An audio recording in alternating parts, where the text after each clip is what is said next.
On a rain-soaked Saturday afternoon in Bloomington, Indiana, the Cream ended up beating the Crimson 19-16. Getting the word from the head coach is Buck Suhr.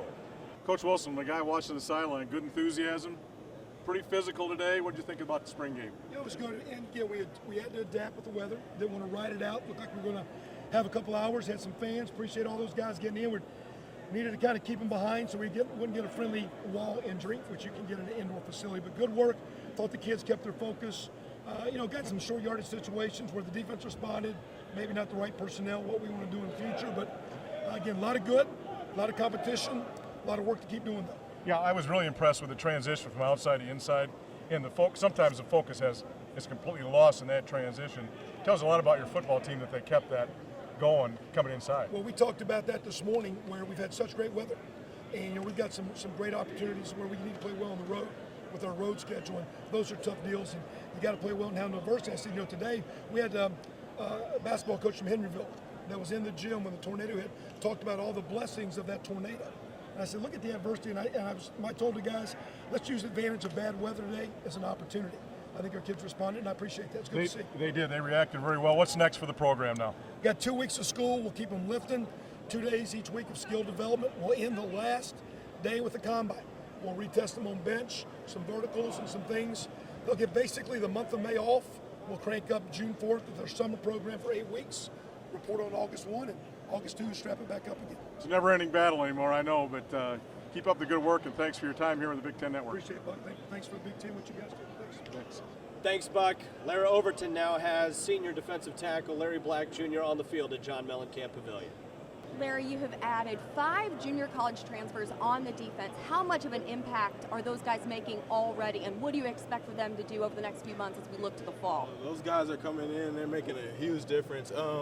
They're working hard, they're showing up to make plays, and especially at our linebacker spot, that's where we needed some help at. So those guys are filling in well, and just over the course of the summer, they're just going to learn and get more accustomed with the system, and that's just going to be great heading to fall camp and the season.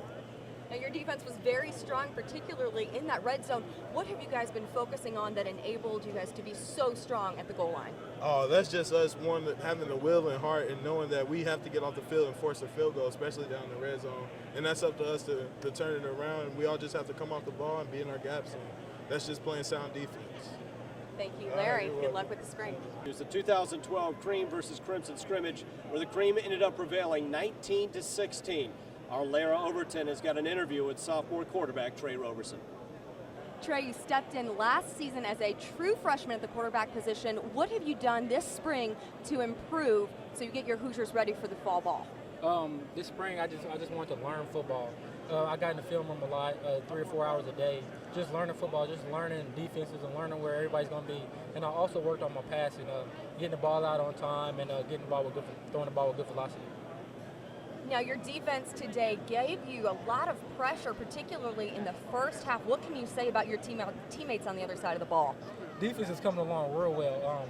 They're always in the right spot, and they got the right blitzes, and they're all together, and they're all playing together. And it's real nice to have a real good defense, and they're playing real good. Thank you, Trey. Jeremy Gray and Buck Suhr with you as Cream prevails over Crimson 19-16. Impressive performer out of the backfield for Indiana and Isaiah Roundtree. Roundtree showed up today. Again, he hasn't played in the game yet, but showed great speed, some agility. He's a guy that I've had my eye on even through early camp. Sorry. Get a little bit closer, but what I'd like you to do, stand by. Okay, anytime. Jeremy Gray and Buck Suhr with you from John Mellencamp Pavilion on the campus of Indiana University. It was the 2012 Cream and Crimson scrimmage. Cream ended up prevailing 19-16. 2 different venues here today. Started off in Memorial Stadium. The rain, the thunder came down, moved into Mellencamp Pavilion, and the offense started to come alive once they came indoors, and Isaiah Roundtree, a big reason why. Well, the interesting thing, he had a home game and a road game today. So I think Coach Wilson was getting his football team to be able to adjust to some different adversity. Obviously he had to with the weather, but this football team reacted very well coming out of the box, on the field, in their game field, played very well, made the transition indoors, I thought extremely well, when it could be a lot of distraction.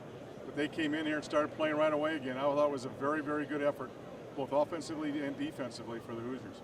When you come indoors, you can see the hits, you can hear them as well, and there's some pretty good hitting going on. Yeah, and I felt that in the first quarter outside. Really felt like the defense was moving around, the offense was being attacking, but inside, it seems a little faster inside, it seems a little louder inside, but I was very impressed with everything that went on today. A lot of work for the field goal kickers here today. A lot of field goals went through the uprights. Yeah, and I think the field goal is down a little bit. I don't think it's 10 feet, but there was, and that's one of the strengths of kicking field goals. Ewald's a kid I think is as good as anybody in the Big Ten. They've got to change their holder. They've had some troubles with that this year, but I think they're going to get that situated. Kicking game, that's really the only thing they did was field goals, but again, special teams will be important as they move forward. But again, enthusiasm and physical, both were pluses today for the Hoosiers. Some big plays by the running backs, both Houston and Roundtree. Both of them had big, long runs. Roundtree, again, is a guy that hasn't played in any game yet, but was very impressive today. He's been a guy that's been very athletic, transferred from Morehead State. So nobody's seen him yet. He's played some wide receiver this spring also.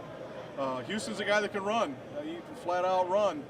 And very impressive on both sides. Again, offensive line, I watched today, and I think it's a young line, but they're going to get better and better, especially over the summer when they get a chance to get in that weight room just a little bit more.